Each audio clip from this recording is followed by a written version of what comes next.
The arrival. The first sign that something was wrong came from the Mauna Kea Observatory in Hawaii. Dr. Sarah Chen was reviewing data from their latest deep space survey when she noticed an anomaly, a massive void in the star field that shouldn't exist. Within hours, similar reports flooded in from observatories worldwide. Whatever was blocking the stars was moving, and it was heading straight for Earth. Commander Jessica Blake was already awake when the call came, poring over simulation data in her underground office at Cheyenne Mountain. The complex, officially listed as a Cold War relic, had been quietly modernized over the past 2 decades. She'd spent countless nights here, preparing for a moment she'd hoped would never come. "Commander," General Harris's voice crackled through her secure line. "It's time." Those 2 words sent ice through her veins. She'd heard them thousands of times in drills, but this was different. This was real. "Understood, sir." Initiating protocol, watchman.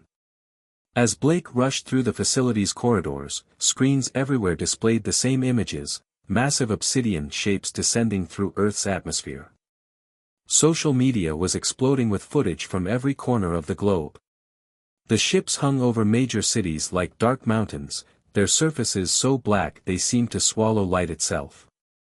In New York, London, Beijing, Moscow, and dozens of other metropolitan centers, millions of people stood transfixed, phones pointed skyward. Traffic ground to a halt. Emergency services were overwhelmed with calls. Religious leaders proclaimed everything from the end times to salvation. Stock markets worldwide suspended trading as panic spread. At the United Nations, an emergency session of the Security Council was already underway when Blake arrived. The chamber hummed with nervous energy as representatives from world powers struggled to maintain their composure. She noticed the Chinese delegate's hands shaking as he typed, while his Russian counterpart seemed to be trying to drown himself in water. The British representative's tie was so crooked from constant adjustment it nearly reached his shoulder. "Commander Blake," the Secretary-General acknowledged her entrance, his usual diplomatic polish cracking under strain. "Please tell me Project Phoenix isn't just an expensive hole in the ground." Blake allowed herself a small smile. "No, sir. It's very real, and it's ready."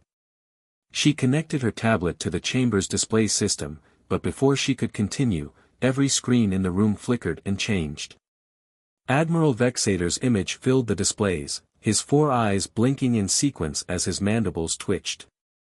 The alien commander's gray-scaled skin reflected harsh lighting, making the ornate skulls adorning his armor seem to dance. When he spoke, his voice resonated with centuries of conquest and absolute certainty in his own superiority. "People of Earth," he announced, pausing for what Blake could only assume was practiced dramatic effect. "Your insignificant civilization has drawn the attention of the Craan Empire. Your continued existence is an affront to galactic order. You have 1 Earth rotation to surrender unconditionally. Resist, and we will reduce your cities to ash." The transmission cut off, leaving the chamber in stunned silence. Blake counted to 10 in her head, waiting for the inevitable explosion of voices. She wasn't disappointed. "We must negotiate," the French representative started. "Launch everything we have," came from the Russian section.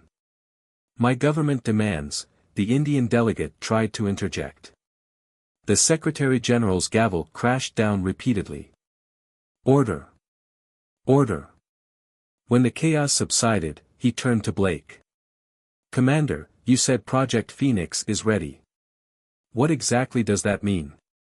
Blake's tablet interface came to life, projecting a holographic display that filled the chamber. "Ladies and gentlemen, what I'm about to share has been classified above top secret for the past 23 years. In 1999, we received our first confirmation that we weren't alone in the universe. It wasn't a signal or a mysterious object, it was a crashed scout ship in the Atacama Desert.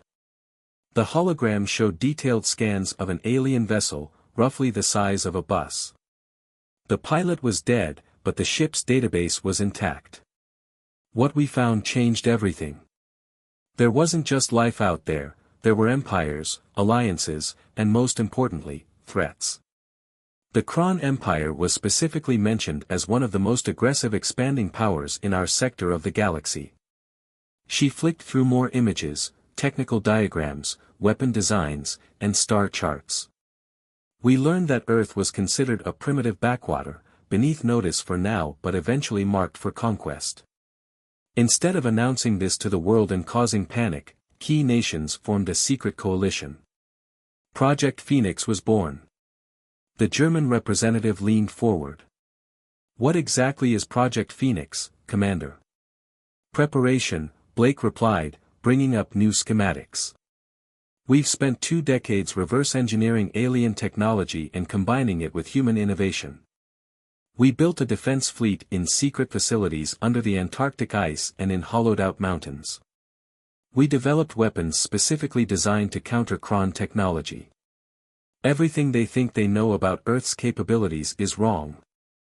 "How wrong?" the Chinese delegate asked, his earlier nervousness replaced by intense interest.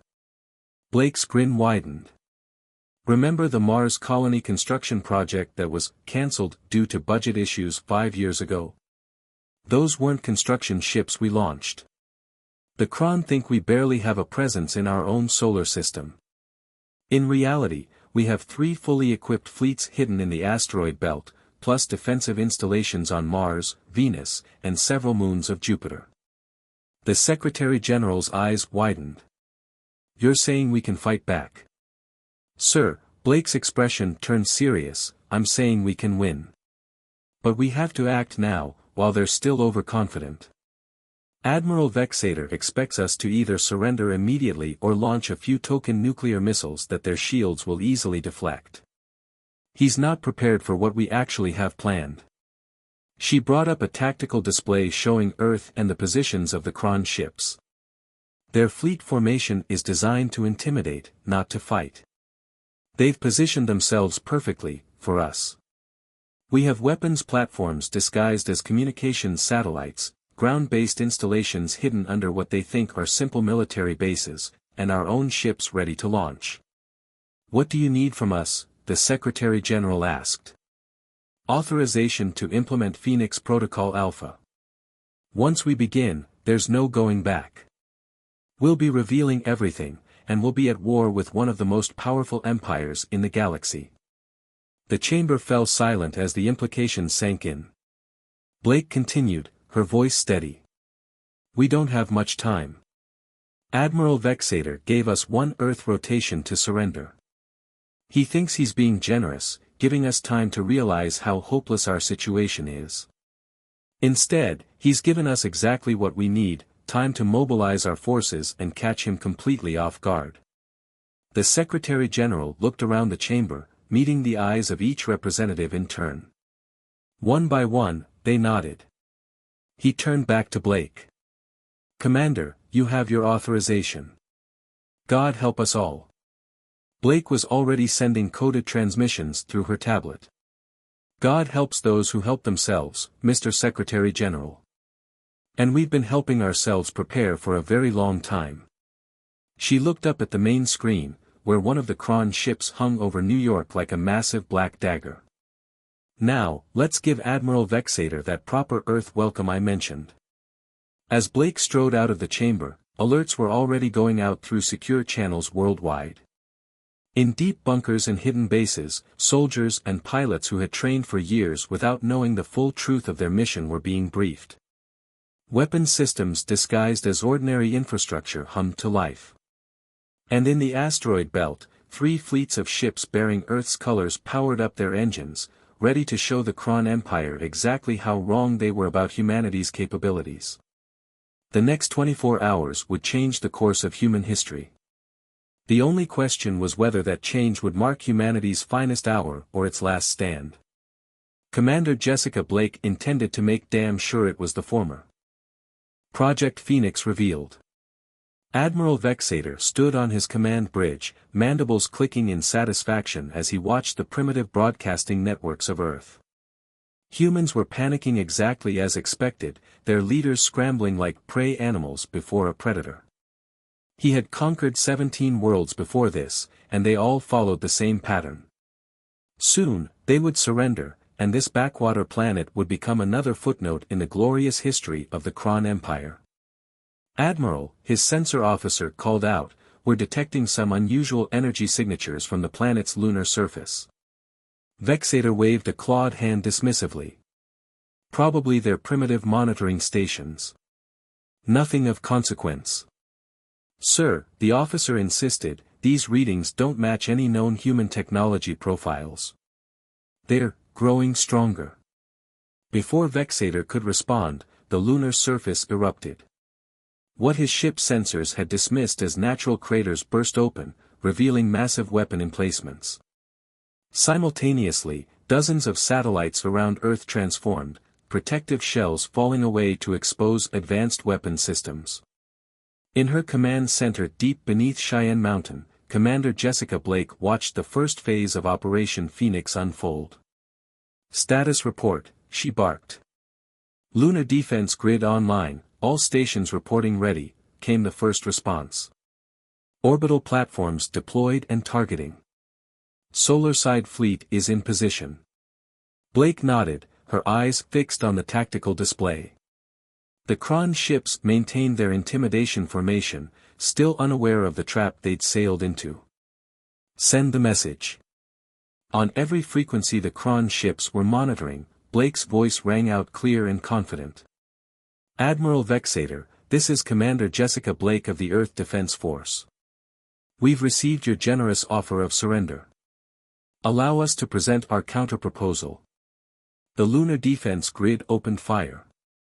Beams of concentrated energy, based on technology reversed engineered from the crashed scout ship but enhanced by human innovation, sliced through space. The Craan ship's shields flared brilliant purple as they absorbed the unexpected assault. "Impossible!" Vexator roared, his ceremonial armor clattering as he lurched forward. "Their technology level, they couldn't have." "Multiple ship signatures detected," his sensor officer shouted. "Emerging from behind the sun." The solar-side fleet of Earth vessels dropped their stealth fields, revealing ships that bore little resemblance to humanity's public space program. These were warships, their hulls gleaming with a silvery metal that didn't exist in any public scientific database. Blake's voice came through again. "You seem surprised, Admiral. Did you really think we wouldn't notice your scout ships over the years? Did you think we wouldn't prepare? Humanity has a long history of facing would-be conquerors. We've learned to be ready." In low Earth orbit, what the Craan had dismissed as debris from decades of space exploration transformed. Seemingly defunct satellites combined into defensive platforms. Space stations revealed hidden weapon systems. A web of defensive capabilities that had been hidden in plain sight came alive. All ships, battle formations. Vexator commanded, but his fleet was out of position. They had arranged themselves for show, not combat, and now they were caught in a crossfire between the lunar defenses and the approaching Earth fleet. In the Oval Office, the President of the United States watched the battle unfold through secure feeds. "How long have we had all this?" she asked the Joint Chiefs. "The groundwork was laid in '99, General Harris replied. "After we recovered the scout ship, we realized it was only a matter of time before they came in force. The hardest part was keeping it secret while we built everything. Every major space mission for the past 20 years has had a classified component. The International Space Station. Its supply modules were weapon platforms. The James Webb Telescope. Its real purpose was to watch for their fleet. On the tactical displays, the battle continued to unfold. Craan ships, their shields already strained by the lunar defense grid, found themselves under attack from weapons they had never encountered before. Earth ships fired projectiles that appeared to be simple missiles until they passed through the Craan shields as if they weren't there. Phase-shifted kinetic penetrators, Blake explained to her bridge crew as they watched the weapons impact. The Craan shields work by detecting and deflecting energy and matter. Our weapons shift partially out of phase just before impact, passing through the shields before rematerializing. The scout ship's database gave us their shield frequencies. They never thought we'd be able to decode them, let alone develop countermeasures.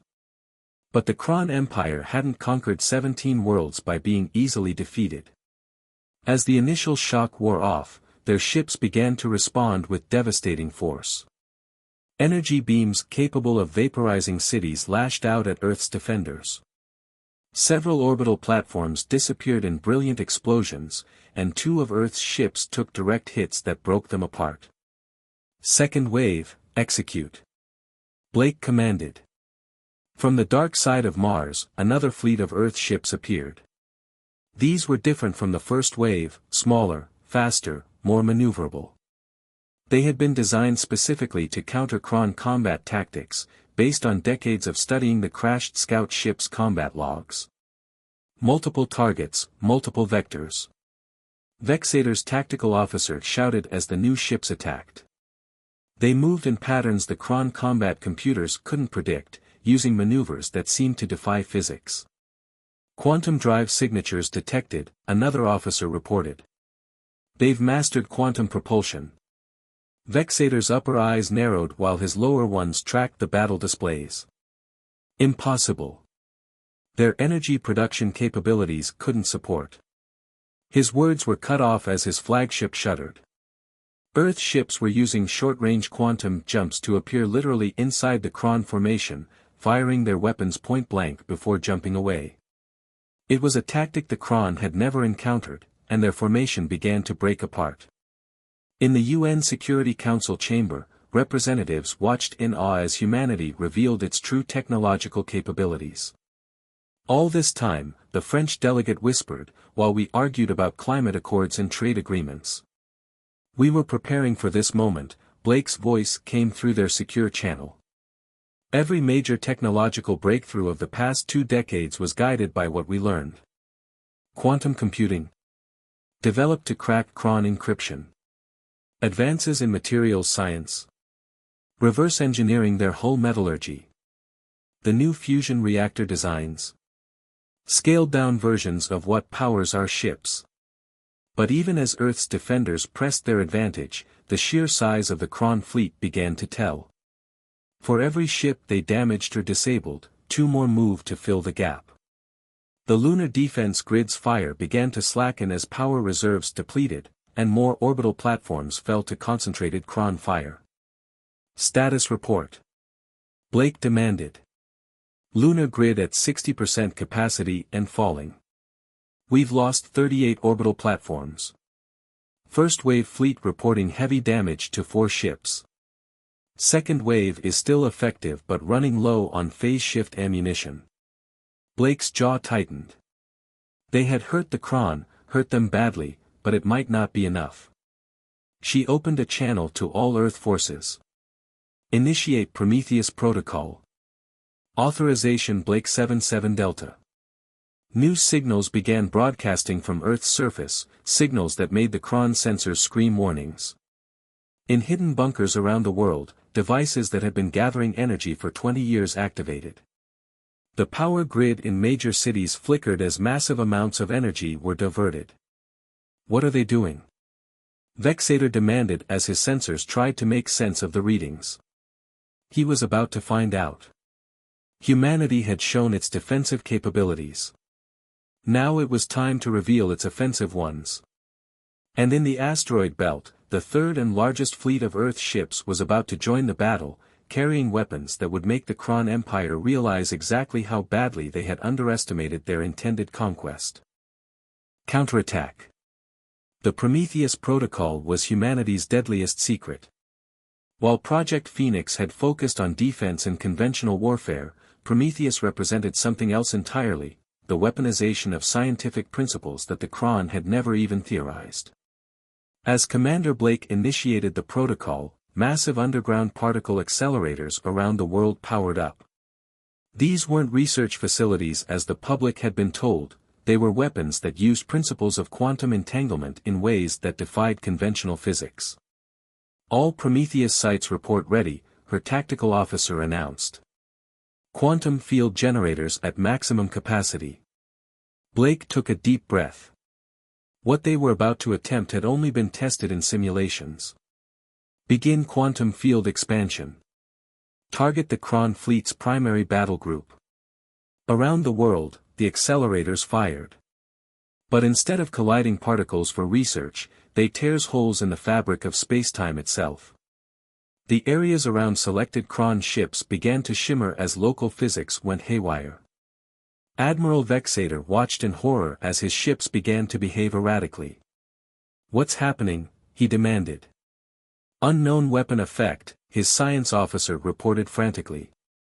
"They're somehow altering the quantum probability fields around our ships. Our weapons are misfiring, shields are fluctuating." The quantum disruption was only the beginning. From the asteroid belt, Earth's third fleet emerged, massive ships that dwarfed anything humanity had revealed so far. These vessels weren't just warships, they were mobile quantum manipulation platforms, designed to amplify the effects of the Prometheus protocol. By the First Empire, Vexator whispered as his sensors registered the new threats. "Those ships, they're bigger than our dreadnoughts." Blake's voice came through once again. "Admiral, I believe it's time we had a serious discussion about your surrender terms." The Third Fleet opened fire, but not with conventional weapons. Instead, they projected fields that interacted with the quantum disruptions created by the Prometheus sites. Within these fields, probability itself became a weapon. Craan ships found their own weapons backfiring, their shields protecting them from nothing while blocking everything, their engines pushing them in random directions. "This is impossible." Vexator raged. No species at their development level could master quantum manipulation on this scale. "You made a fundamental mistake, Admiral," Blake responded. "You judged us by our public face, our civilian technology, our political squabbles, our seemingly primitive space program. But humanity has one trait you never accounted for: we're really good at keeping secrets when we need to." The battle had turned into chaos, controlled chaos from Earth's perspective, total chaos from the Craans. The quantum disruption fields continued to expand, affecting more and more of their ships. Earth's first and second fleets regrouped, concentrating their fire on vessels caught in the probability storms. But even in chaos, the Craan were dangerous. A group of their destroyers, less affected by the quantum fields, broke formation and dove toward Earth. They launched antimatter torpedoes, weapons capable of devastating entire continents. "Incoming!" Blake's tactical officer shouted. "Multiple antimatter weapons detected." "Activate the atmospheric defense grid," Blake ordered calmly. As the torpedoes entered Earth's atmosphere, they encountered another of humanity's hidden defenses. What appeared to be normal weather patterns transformed into organized energy fields.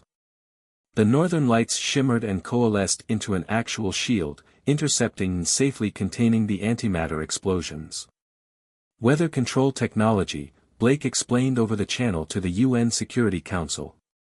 "We reversed engineered it from the atmospheric processors we found in the scout ship.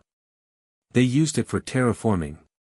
We turned it into a planetary defense system." The battle continued to escalate. More Craan ships succumbed to the quantum disruption fields, but others adapted, finding ways to partially shield themselves. The space around Earth had become a graveyard of disabled and destroyed vessels from both sides. Then something unexpected happened. On the edges of the battle, new ships appeared, but these weren't Earth vessels or Craan reinforcements. Their design was completely alien to both sides. Multiple unidentified vessels dropping out of faster-than-light travel, Blake's sensor officer reported. They're broadcasting on all frequencies." A new voice filled the communication channels, neither human nor Craan. "This is Observer Fleet 7 of the Galactic Council. This battle is now under our jurisdiction. All forces are ordered to cease fire immediately." The Galactic Council, mentioned in the scout ship's database as the closest thing to a governing body among spacefaring civilizations. They were supposed to be neutral observers, stepping in only when conflicts threatened to destabilize entire regions of space. "Commander Blake," the Observer Fleet's commander addressed her directly, we've been watching this encounter with great interest. The Craan Empire's actions violate several Council protocols regarding first contact and unprovoked aggression. However, your world's level of technological advancement raises concerns. Blake smiled grimly. You mean you're worried about how we managed to advance so quickly without anyone noticing? Precisely. The Council would like to understand how humanity achieved this level of development in secret, and what other surprises you might be concealing. Before Blake could respond, her tactical officer interrupted. Commander. We're detecting massive energy buildups from the remaining Craan ships. They're activating their singularity cores. The Craan weren't going to accept defeat, not from primitive humans, not even with the Galactic Council present. They were preparing to detonate their ship's power cores, which would create miniature black holes capable of tearing Earth apart. The tide turns. Time seemed to slow as Commander Blake processed the threat. The Craan were about to turn their own ships into weapons of mass destruction, and even with all of humanity's preparations, there was no defense against multiple artificial black holes. But Jessica Blake had one more card to play. Initiate final protocol, she ordered, her voice steady. Authorization, Omega Black. Deep beneath the Pacific Ocean, in a facility hidden in the Mariana Trench, humanity's ultimate weapon activated. It was based on the most startling discovery from the crashed scout ship, the existence of a force more fundamental than gravity itself, what the Craan database had called the Universal Binding Force. Commander, the Observer Fleet Leader warned, our sensors detect an artificial manipulation of basic universal constants. This level of technology is forbidden by Council law. With all due respect, Blake responded, we're about to have multiple black holes tear our planet apart. Council laws are the least of our concerns. The ocean above the Mariana facility began to swirl, not from normal currents but from the distortion of spacetime itself. The weapon wasn't designed to destroy the Craan ships, it was designed to prevent them from being destroyed in a way that would harm Earth. Quantum stasis field expanding, Blake's science officer reported. Coverage at 30% and growing. Admiral Vexator watched in disbelief as a strange field of energy engulfed his ships one by one. Within the field, time itself began to slow. The chain reactions building in the singularity cores froze in mid-sequence. What are they doing? He demanded. They're manipulating time dilation on a quantum level, his science officer explained, mandibles trembling. They're creating localized regions where time flows at a fraction of normal speed. The Observer Fleet's commander spoke again, this time with unmistakable awe in their alien voice. This is impossible. The mathematics for such manipulation were only theorized by our most advanced civilizations. The energy requirements alone would be beyond any normal power source, Blake finished for them. Unless you had spent 20 years building a network of zero-point energy collectors in the deepest ocean trench on the planet, drawing power from the quantum vacuum itself. The quantum stasis field continued to expand, freezing more Craan ships in time. Those that tried to escape found their engines useless, the very laws of physics within the field had been rewritten to prevent faster-than-light travel. Vexator's flagship was one of the last to be engulfed. As time slowed around him, he finally understood the magnitude of his error. He had dismissed humanity as primitive based on their public face, never considering that they might have hidden depths. The Observer Fleet maintained their position, watching as Earth's forces systematically contained the threat. Within the time-dilated fields, the Craan ship's cores could be safely deactivated. What would have been a devastating last-ditch attack had been transformed into a manageable cleanup operation. Commander Blake, the Observer Fleet leader transmitted, the Galactic Council will have many questions about humanity's capabilities. I'm sure they will, Blake responded. And we'll be happy to answer them, after we've negotiated our position in the galactic community. As equals, not as a primitive species to be conquered or patronized. In the UN Security Council chamber, the delegates sat in stunned silence. They had known about Project Phoenix, about the defense fleet and the advanced weapons. But the extent of humanity's secret technological advancement was beyond even their knowledge. "How long?" the Chinese delegate finally asked. "How long have we had the ability to manipulate the fundamental forces of the universe?" Blake's response was transmitted to the chamber. "The theory was developed 15 years ago. The practical application took another 5 years. The facility in the Mariana Trench was completed just 3 years ago, and we've been running tests ever since. We always knew it would be our last resort, the kind of weapon you only use when there are no other options." As the quantum stasis field stabilized, holding the remnants of the Craan fleet in temporal stasis, the full implications of what had happened began to sink in. Humanity had not just defeated an alien invasion, they had demonstrated technological capabilities that put them on par with the most advanced civilizations in the galaxy. The observer fleet commander spoke again. "The Council will need to reconvene. This changes the balance of power in this sector significantly." "Yes," Blake agreed, "it does. And perhaps that's for the best. The galaxy needs to understand that Earth isn't a primitive backwater to be conquered or exploited. We're ready to join the galactic community, but we'll do it on our terms." As she spoke, data packets were being transmitted to the observer fleet, proof of humanity's technological achievements, but also evidence of the Craan Empire's violations of galactic law. Earth wasn't just defending itself, it was building its case for full recognition by the Galactic Council. In his time-frozen ship, Admiral Vexator could only watch as his dreams of easy conquest crumbled. The Craan Empire's reputation would never recover from this defeat. And somewhere in the vast bureaucracy of the Empire, someone would have to explain how they had so completely misjudged humanity's capabilities. A new dawn. 1 month after the Battle of Earth, Commander Jessica Blake stood before the Galactic Council. The massive chamber, located on a space station at the galaxy's central hub, housed representatives from over 1,000 spacefaring civilizations. Today, they would decide Earth's future. The council chamber was a marvel of alien architecture, with sweeping crystalline spires and gravity-defying platforms. Representatives of various species occupied their traditional sectors, some humanoid, others utterly alien. The Craan delegation was notably absent. Their empire was facing its own tribunal for violations of galactic law. Commander Blake, the council speaker, a being of pure energy contained within a crystalline matrix, addressed her. "We have reviewed the evidence presented by the observer fleet, as well as your own documentation. The level of technological advancement humanity achieved in secret is unprecedented."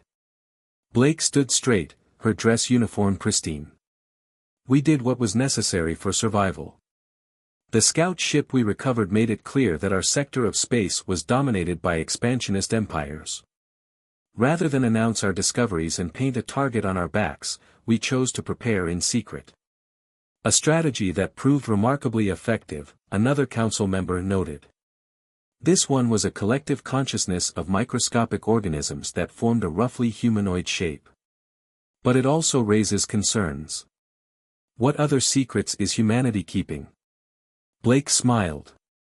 With respect, isn't that true of all council members? Every civilization has its secrets. We're not asking for special treatment, just equal standing. The debate that followed lasted for hours. Some council members argued that humanity's rapid technological advancement made them unpredictable and dangerous. Others saw opportunity in humanity's innovative approaches to physics and warfare. Finally, the speaker raised all 4 of their energy appendages for silence. "We have reached a decision. Earth will be granted full council membership, with all rights and responsibilities thereof. However, there are conditions." "We're listening," Blake responded. "First, humanity must share its quantum stasis technology with the Council's scientific division. The ability to safely contain astronomical threats could benefit all civilizations." Blake nodded. They had anticipated this. "Agreed, with the provision that the technology can only be used for defensive purposes." Second, the speaker continued, Earth will take responsibility for maintaining peace in its sector of space. With the Craan Empire's influence diminishing, there is concern about a power vacuum. That was already our intention, Blake confirmed. We've begun converting our defense platforms into a monitoring network. Any aggressive action in our sector will be detected and responded to. The final condition surprised her.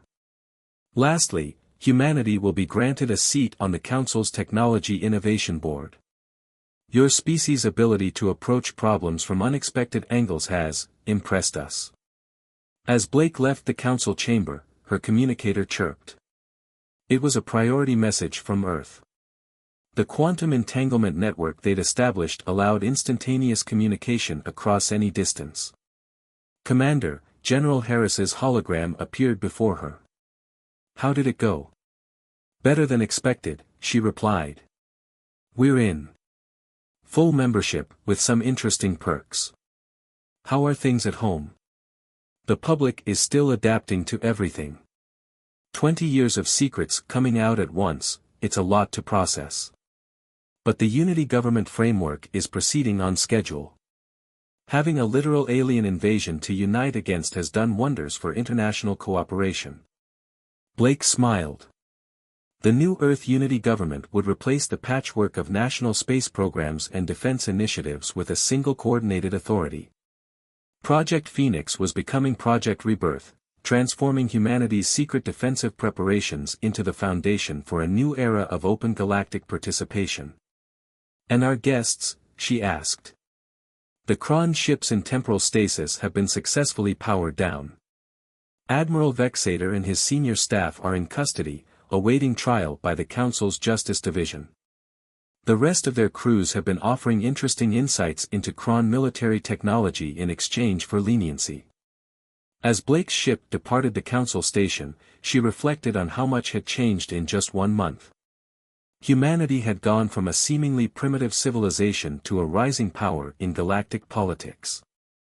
Earth's cities were being transformed by the public release of advanced technology. The first civilian quantum drives were being tested, promising an era of easy interstellar travel. But there were challenges ahead. Other expansionist empires would be watching Earth carefully now. The responsibility of maintaining peace in their sector would require constant vigilance. And humanity itself needed to prove it could handle its new position without succumbing to the same hubris that had doomed the Craan Empire. Blake's ship Quantum jumped toward Earth, crossing thousands of light-years in moments. As the blue-green planet appeared before her, she saw it with new eyes. The orbital defense platforms were visible now, no longer hidden. Earth's defense fleets patrolled openly. And on the surface, the first public anti-gravity vehicles were taking to the skies as humanity began its journey into a new age. Admiral Vexator had thought he was bringing Earth to heel.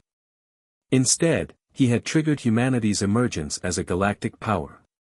It wasn't the result he had intended, but perhaps it was the one the galaxy needed. As Blake's ship began its descent through the atmosphere, she opened a channel to Phoenix Command. This is Commander Blake, returning home. The Council has accepted our terms. Operation Phoenix is complete. Beginning Phase 1 of Operation Renaissance.